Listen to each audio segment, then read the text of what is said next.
그리고 오늘은 우리 KM 고등부 그리고 또 청년부가 함께 연합으로 찬양을 풍성하게 올려드렸습니다. 우리 찬양팀에도 격려의 박수 부탁을 드리겠습니다.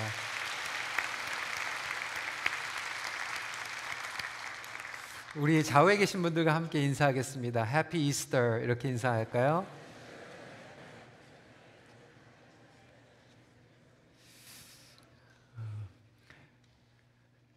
오늘은 다른 날과 조금 특별하게 풍성한 찬양으로 준비를 더 많이 했습니다. 마가복음 16장 말씀을 통하여서 부활하신 예수를 만나다 제목으로 말씀을 전하겠습니다.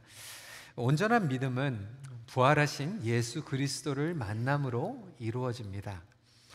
죄 없는 예수 그리스도께서 십자가의 고난과 죽음을 감당해 주셨습니다. 바로 우리의 죄와 허물 때문입니다. 하지만 죽음이 끝이 아니죠. 예수님께서는 장사한 지 사흘 만에 죽음을 이기시고 부활하셨습니다. 그것이 복음인 줄 믿으시기 바랍니다. 그러므로 우리 믿는 자들에게는 죽음이 끝이 아닙니다. 정말로 부활 신앙을 가진 성도들은 예수 안에서 흔들리지 않는 소망을 갖게 됩니다. 절망 가운데서도 그 부활의 신앙을 붙잡고 다시 일어나게 됩니다. 아무리 어려운 가운데 있어도 부활 신앙을 가지신 분들은 하나님께서 기쁨과 자유와 평강을 부어주십니다. 그것이 바로 부활 신앙이라고 하는 것입니다. 사도 바울은 부활이 없다면 우리의 믿음이 헛것이라고 확언을 하고 있습니다. 고린도전서 15장 14절 말씀 한 목소리로 읽도록 하겠습니다. 시작. 그리스도께서 만일 다시 살아나지 못하셨으면 우리가 전파하는 것도 헛것이요 또 너희 믿음도 헛것이며. 다시 말하자면 부활을 믿지 않는 신앙은 헛된 신앙이다라고 설명하고 있습니다. 그럼에도 불구하고 안타깝게 부활이 없는 것 같이 살아가는 성도들의 모습을 보게 됩니다. 교회는 나오고 신앙생활을 하고 있지만 여전히 절망감과 소망을 잃어버린 채 연약함과 실패감 가운데에서 인생을 살아가고 계시는 분들이 있습니다. 영원한 것을 바라보지 못하고 이 세상에 있는 것들에 연연하면서 살아가게 되는 거죠. 하나님께서 우리에게 허락해 주신 그 부활의 소망을 붙잡지 못하고 이 세상에 있는 것이 전부인 것으로 살아가고 있는 그리스도인들이 많이 있다라고 하는 것입니다. 오늘 본문을 보면 제자들과 여인들이 부활을 믿지 못하고 기쁨과 소망을 잃어버린 채 주저앉아 있는 모습을 발견하게 됩니다. 저는 오늘 말씀을 통하여서 왜 부활신앙이 중요한가? 부활신앙이 빠져있는 신앙생활은 어떻게 되는 것인가?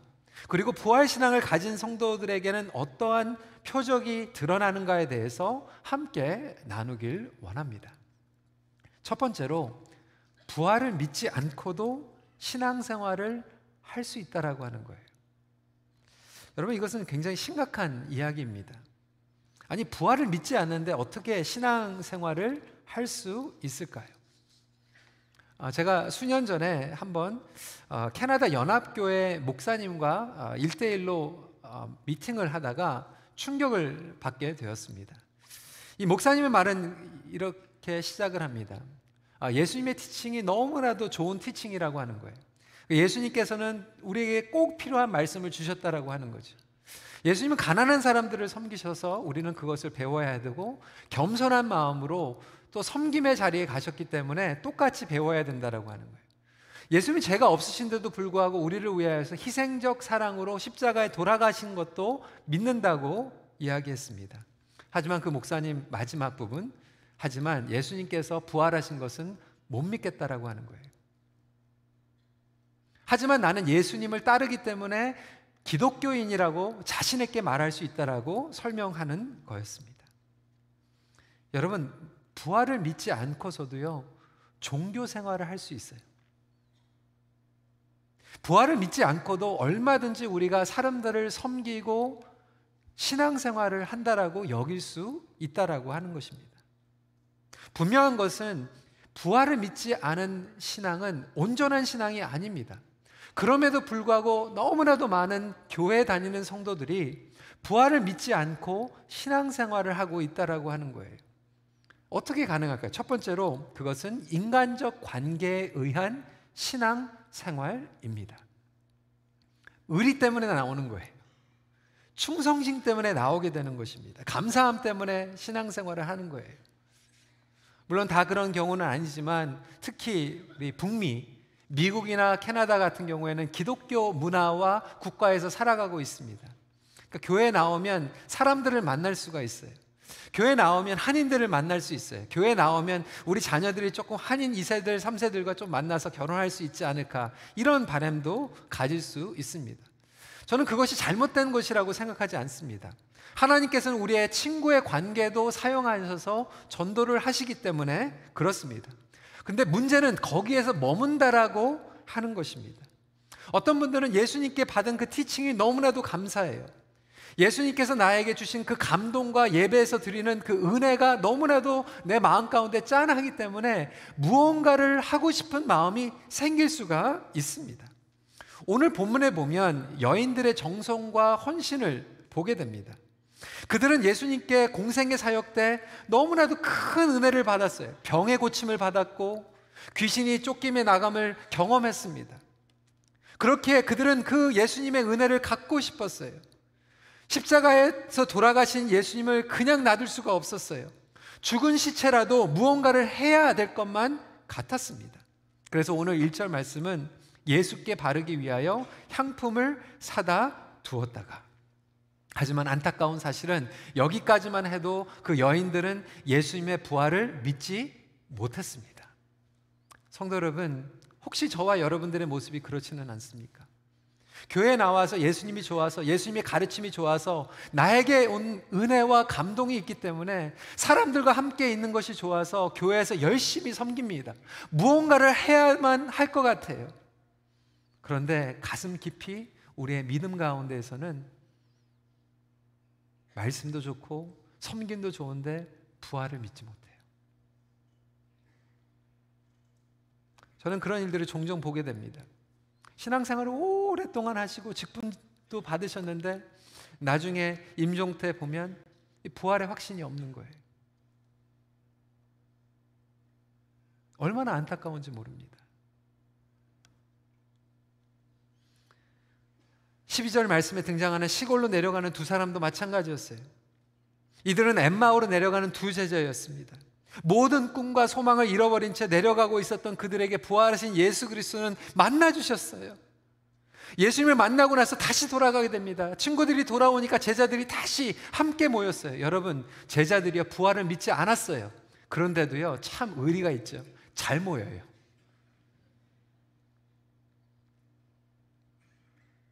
여러분, 교회가 부활을 믿지 않고서도 잘 모일 수 있습니다.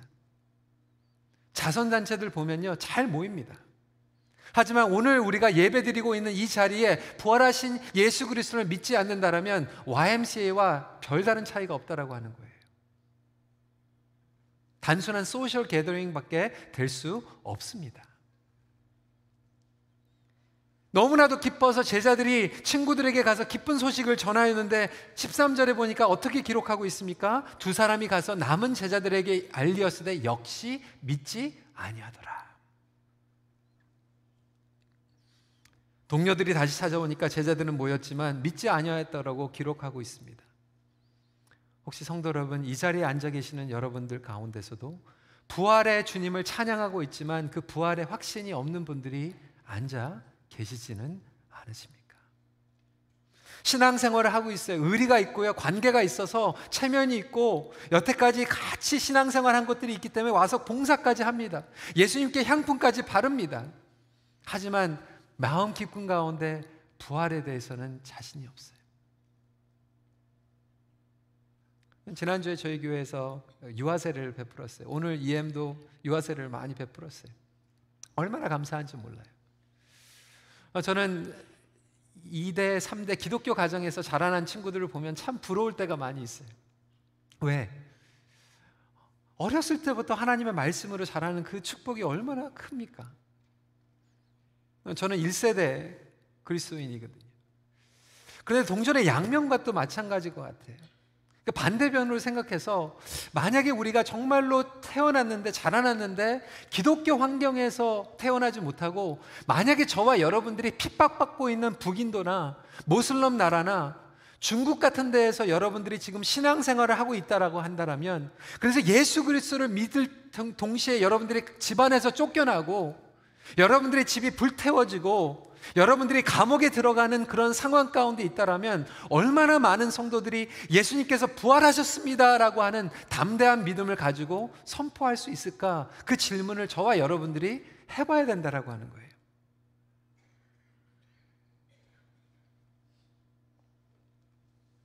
그런 곳에 있다라면 정말 저와 여러분들은 예수 그리스도의 부활을 믿을 수 있을까요? 두 번째로, 상황에 따른 신앙생활이에요. 오늘 여인들은 예수 그리스도께 나아감에도 불구하고 너무나도 그들 앞에 있는 장애물 때문에 둘러싸여 있습니다. 3절 말씀 같이 읽도록 하겠습니다. 시작. 서로 말하되 누가 우리를 위하여 무덤 문에서 돌을 굴려 주리여 하더니. 그 문밖에 보이지 않는 거예요. 그런데 그 돌이 4절에 보니까 심히 크더라.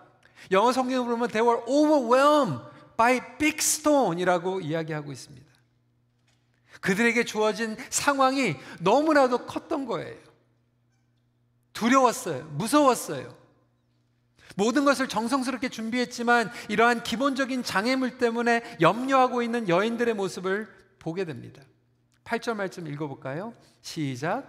여인들이 몹시 놀라 떨며 나와 무덤에서 도망하고 무서워하여 아무에게도 아무 말도 하지 못하더라. 무덤의 문이 열려 있었어요. 천사가 나타나서 예수님께서 부활하셨다라고 말씀하셨어요. 거기서 끝난 거 아니에요. 너희들은 가서 베드로와 제자들에게 빨리 전하라라고 분명하게 이야기했는데 빈 무덤을 보고 천사의 선포함을 듣는데도 불구하고 여인들이 두려워서 상황 때문에 증거하지 못해요.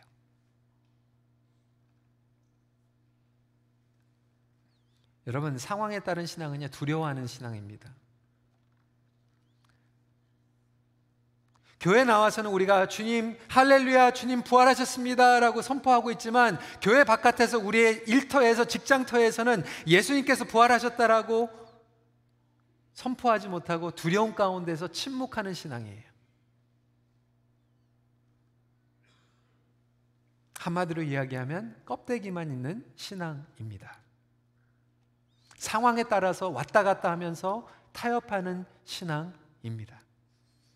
그러한 신앙은 우리를 절망감과 실패감과 두려움 가운데서 이겨내지 못하게 하는 신앙이라고 하는 거예요. 그래서 제 첫 번째 포인트가 어떻게 보면 되게 억시모론, 말이 안 되는 것 같지만 부활을 안 믿고도 교회 생활 할 수 있다라고 하는 거예요. 사랑하는 성도 여러분, 부활을 믿으십니까? 부활을 믿고 신앙생활을 하고 계십니까? 아니면 부활을 믿지 않고 종교생활을 하고 계십니까? 분명한 것은 두 번째 포인트로 부활 신앙이 구원과 심판을 결정합니다.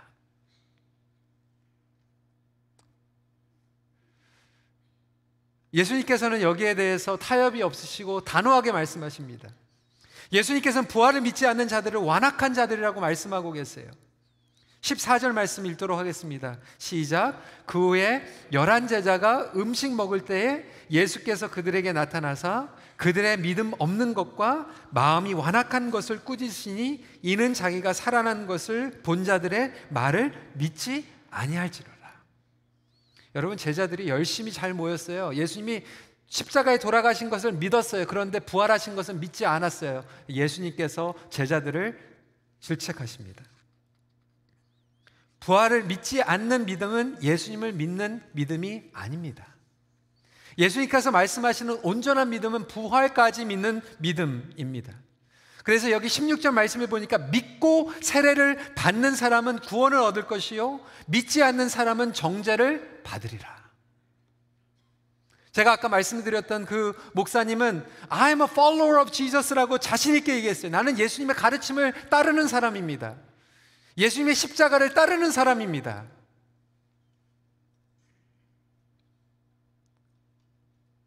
하지만 부활을 믿지 않는 신앙은 구원이 없다라고 하는 거예요.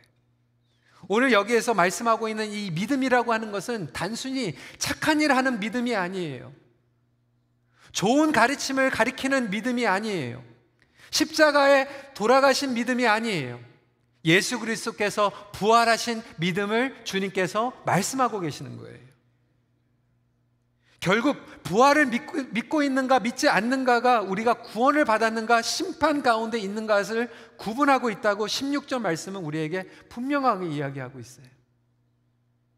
아무리 교회 생활을 오래 했어도 상관이 없어요.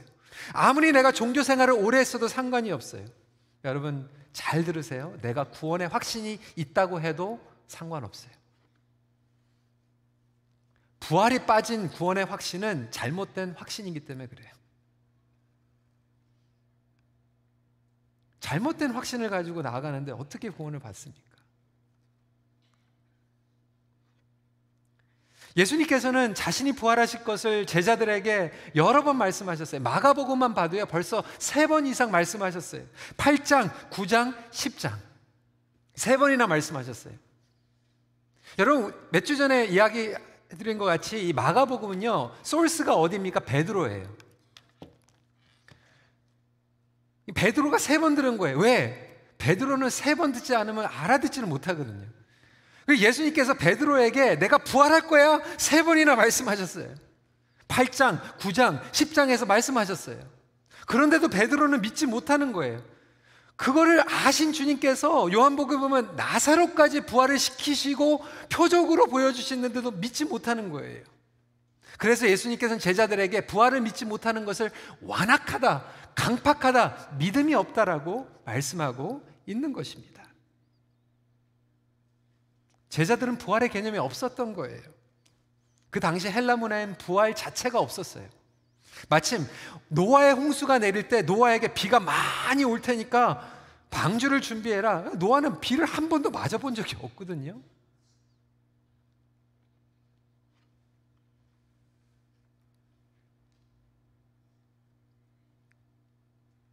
하지만 우리가 오늘 말씀을 통하여서 자신 있게 선포할 수 있는 것은 그 제자들이 믿지 못했는데도 불구하고 결국 부활하신 예수님께서 그들 앞에 나왔을 때 그들은 도저히 이제는 부인할 수 없는 복음의 진리라고 하는 것을 깨닫게 됐다라고 하는 거예요. 바로 저와 여러분들이 부활하신 예수님을 만나길 간절히 소원합니다. 그랬을 때 거짓말하고 도망갔고 배반했던 자기의 목숨 하나 부지하려고 도망갔던 그 제자들이 부활하신 예수 그리스도를 만나고 나서 그들의 인생이 바뀌고 나중에는 그 복음 때문에 정말로 순교까지 감당하면서 모든 제자들이 십자가에 그리고 처형받으며 돌에 맞아서 순교를 당하기까지 됩니다. 왜 그랬을까요? 그들의 죽음이 끝이 아니라고 하는 것을 확신하게 된 거예요. 성도 여러분, 부활을 믿는 신앙은요 우리의 죽음이 끝이 아니라고 하는 것을 믿는 신앙인 줄 믿으시기 바랍니다. 여러분 죽음이 끝이 아니라고 하는 거예요. 여러분들의 끝이 아니라고 하는 거예요. 내가 눈으로 보고 내가 인간적인 개념으로 끝났다고 생각해도 하나님께서 끝난 것이 아니라고 하면 끝난 것이 아닌 줄 믿으시기 바랍니다. 그렇게 선포하시길 바랍니다. 어려운 상황 가운데에서 너무나도 인생이 끝났다라고 여기는 분들이 있죠. 여러분 16장은요 15장의 연결이에요. 15장은 이렇게 끝나고 있습니다. 47절에 보니까 막달라 마리아와 요새의 어머니 마리아가 예수 든 것을 보더라. 그들의 눈으로 봤어요. 분명히 목격했어요. 끝났다라고 생각했어요. 그런데 15장에서 끝난 것이 아니라 복음은 16장에서 부활의 복음으로 다시 선포된 줄 믿으시기 바랍니다. 여러분들의 인생이 15장에서 끝나는 것은 비극인 줄 아세요? 우리의 인생이 15장에서 끝날 수가 없어요. 내가 지켜보고 내가 간증하고 이것은 끝났다, 죽었다, 실패했다, 우리는 소망이 없다라고 여길지 몰라도 예수님께서 부활하신 그 확신을 갖고 있는 성도들에게는 16장까지 있는 인생이 선포되시길 간절히 축원합니다. 하나님의 역사는 새롭게 시작되고 있는 거예요. 부활하신 예수님을 만난 제자들의 신앙은 완전히 바뀌게 됩니다. 확신을 가진 부활 신앙을 가진 신앙생활을 시작하게 되는 거예요. 그 전까지는 제자들이 신앙생활을 했어요. 하지만 부활 신앙을 갖지는 못했어요. 마지막 포인트입니다. 부활을 믿는 자들에게는 표적이 따릅니다. 17절 18절 말씀 같이 읽도록 하겠습니다. 시작. 믿는 자들에게는 이런 표적이 따르리니 곧 그들이 내 이름으로 귀신을 쫓아내며 새 방언을 말하며 뱀을 집어들리며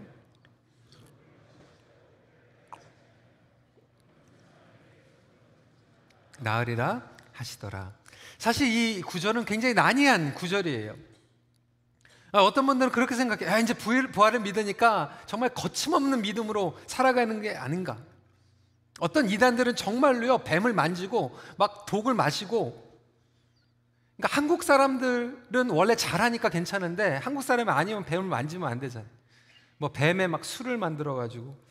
그런데 이 시험하기 위해서 독을 만지고 뭐 뱀을 만지고 독을 마시라는 얘기가 아니에요. 이 얘기는 reckless faith고, 지금 주님께서 말씀하시는 것은 거침없는 reckless 모험적인 신앙을 얘기하는 것이 아니라 resurrection faith를 말씀하고 계시는 거예요. 담대한 믿음의 표적을 이야기하고 있어요. 정말로 부활을 믿는 사람들에게 이러한 resurrection faith, 담대한 표적이 드러나게 되는데, 그 표적은 무엇인가? 인생의 끝이 아니고 소망 가운데에서 담대한 믿음으로 살아가게 된다라고 하는 거예요. 인간적인 모습으로 봤을 때는 무너지고 끝난 것 같은데, 이 부활의 신앙을 가지고 나니까 예수님께서 우리에게 다시 힘과 용기를 주시고 일어날 수 있는 믿음을 주신다라고 하는 거예요. 여러분들이 잘 아시는 한국의 유명한 송명희 시인 아시죠? 그가 쓴 주옥과 같은 시들이 있어요. 수많은 곡들이 찬양으로 쓰여졌어요. 저는 제가 어렸을 때 좋아하던 그 찬양 가운데 나 가진 재물 없으나 나 남이 가진 건 나 없으나, 얼마나 좋은지 몰라요. 그 찬양에 얼마나 큰 간증이 되는지 몰라요. 이 송명희 시인이 이렇게 고백을 합니다. 그녀의 일기장이에요. 그녀의 책이에요. 1963년 나는 초여름 태어났다. 어머니의 양수가 터져 9달 만에 세상에 나온 나는 여물지 못한 계란처럼 힘없이 살다가 생후 일주일쯤 지난 하루 저녁 동안 숨이 멈추었다. 그래서인지 나는 뇌성마비 장애인의 삶으로 살게 되었다. 자유롭지 못한 몸과 가난한 집안 살림에 여러 가지 억누르는 환경들이 나를 날마다 서글프게 했지만, 그 속에서 17세의 방황과 설레이던 가슴으로 하나님을 만나서 하나님이 나의 사는 목표가 되었다. 초등학교 문턱조차 밟지 못한 나에게 하나님은 시를 불러주셨다. 그리고 1985년 매스컴을 통해 나는 세상에 알려졌고, 저서 25권을 써 하늘의 시인이라고 불러지게 되었다. 인간적으로는 살아갈 수 없는 그런 상황 가운데서도 그녀의 그 비밀은 부활하신 주님을 만난 거예요. 미국에도 유명한 사람이 있죠. 조니 에릭슨 타라. 그의 아버지는 올림픽 수영 선수였어요. 자기도 수영 선수가 되는 꿈을 가지고 있었어요. 근데 어린 나이에 다이빙 레슨을 하다가 잘못 그 깊이를 깨달아 가지고 다이빙을 하다가 전신 마비가 되어버렸어요. 쿼드리 폴리지게 되었어요.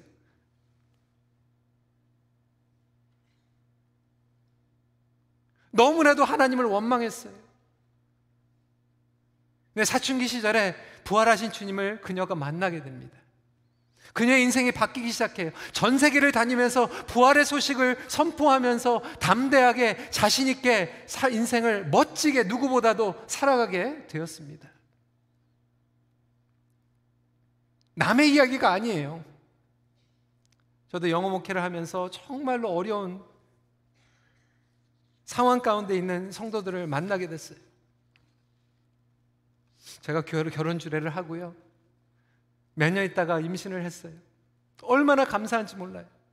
기도까지 해줬어요. 건강하게 태어났어요. 근데 일주일 만에 갑자기 시저가 오게 되고, 어려운 상황 가운데 스키치에 가서 저도 밤에 뛰쳐나갔어요. 근데 그 어려운 상황 가운데서 뇌성마비가 찾아오게 되었어요. 너무나도 그 어려운 상황 가운데인데요, 괴로워하고 울고 기도하다가 결국 하나님께서 그들을 만나 주셨어요. 부활하신 주님을 만난 거예요. 너무나도 담대하게, 당당하게 하나님을 섬기고 그 자녀를 돌보고 하나님을 예배하는 그 모습이 얼마나 감사한지 몰라요. 저는 그 모습을 지켜볼 때마다 정말로 부활을 믿는 표적이 이러한 믿음의 표적이다라고 하는 것을 다시 한번 상기하게 됩니다. 오늘날 질병 가운데 계신 분들이 계세요. 여러분들이 육신의 연약한 가운데에서 우리의 이 땅에 있는 우리의 육체적인 장막은 무너지고 있지만 결코 우리가 실망하고 낙심하지 않는 이유는 부활하신 주님을 우리가 만났기 때문에 그 표적이 저와 여러분들의 있기 때문에인 줄 믿으시기 바랍니다. 사랑하는 사람들을 먼저 보내신 분들 계세요. 하지만 우리가 담대한 모습으로 신앙생활을 할 수 있는 이유가 무엇입니까? 부활을 믿기 때문이에요. 외로움 가운데, 상처 가운데 계신 분들이 말씀 가운데에서 용서하고 다시 한번 그 관계 회복을 경험할 수 있는 것이 바로 부활의 표적인 줄 믿으시기 바랍니다.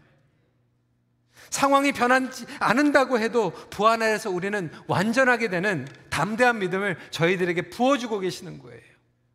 저는 우리 큰빛교회가 부활의 표적이 일어나길 간절히 소원합니다.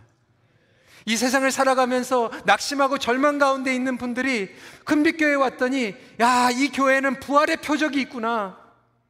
내 인생이 끝난 것 같은데 절망 가운데 있는데 정말로 흔들리지 않는 소망이 있구나. 할렐루야, 부활하신 주님을 만났습니다 라고 하는 간증이 우리 교회 가운데 선포되길 간절히 소원합니다. 새 창조가 일어나는 거예요. 새로운 부르심과 새로운 언어와 새로운 믿음과 새로운 권위와 새로운 능력이 부활하신 주님 가운데 우리에게 부어주실 줄 믿으시기 바랍니다. 여러분, 주님께서는 2000년 전에 부활하셨어요. 그리고 지금도 살아계세요. 우리의 삶 가운데에서 역사하고 계세요. 삶 가운데 개입하고 계세요. 그렇다면 어려운 가운데 계신 분들, 부활의 예수 그리스도를 붙잡고 다시 한번 절망 가운데 일어나시길 주님의 이름으로 축복합니다. 말씀을 정리합니다. 그 살아계신 주님께서 저희들에게 외치고 계시는 거예요. 너희들의 믿음이 살아나길 원한다. 지금 제자들을 꾸짖으시면서도 너희들이 강박하다, 너희들의 믿음을 다시 점검하라 말씀하시면서도 예수님께서 안타깝게 얘기하고 계시는 거예요. 내가 부활했다, 내가 살아있다, 너희 삶 가운데 역사하고 있다. 그러므로 너희도 나의 부활을 믿으라. 부활의 표적을 담대히 삶 가운데 드러내기를 갈망하십시오. 기도하겠습니다.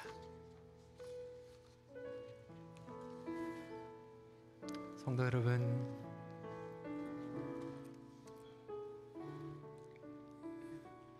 여러분 한 분 한 분을 정말로 사랑하며 안타까운 마음으로 이 시간에 진지하게 다시 한번 질문합니다.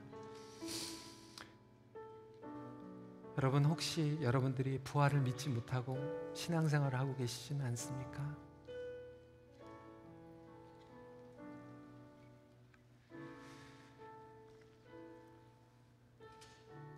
부활을 믿지 못하고 그냥 열심히 섬기고 종교생활하고 있지는 않습니까? 사람 때문에 나오고 상황 때문에 나오고 사람이 좋으면 교회 나오고 관계가 힘들면 교회를 떠나고 상황이 좋으면 예배를 드리고 상황이 안 좋으면 예배를 못 드리고 주님께서 여러분들에게 초청하십니다. 우리의 믿음을 다시 한번 점검하길 원합니다.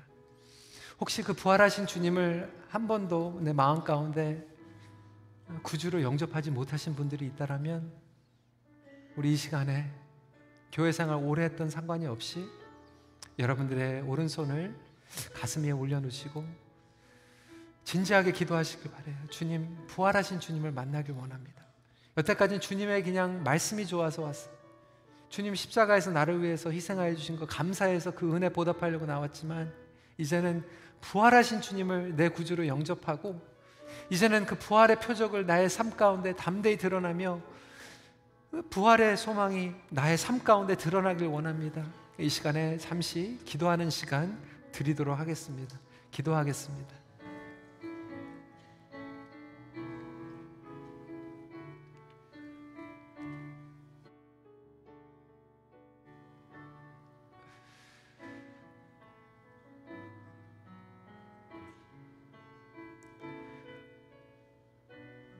우리 봉헌 기도자 나오실 때까지 계속 기도해 주시기 바랍니다.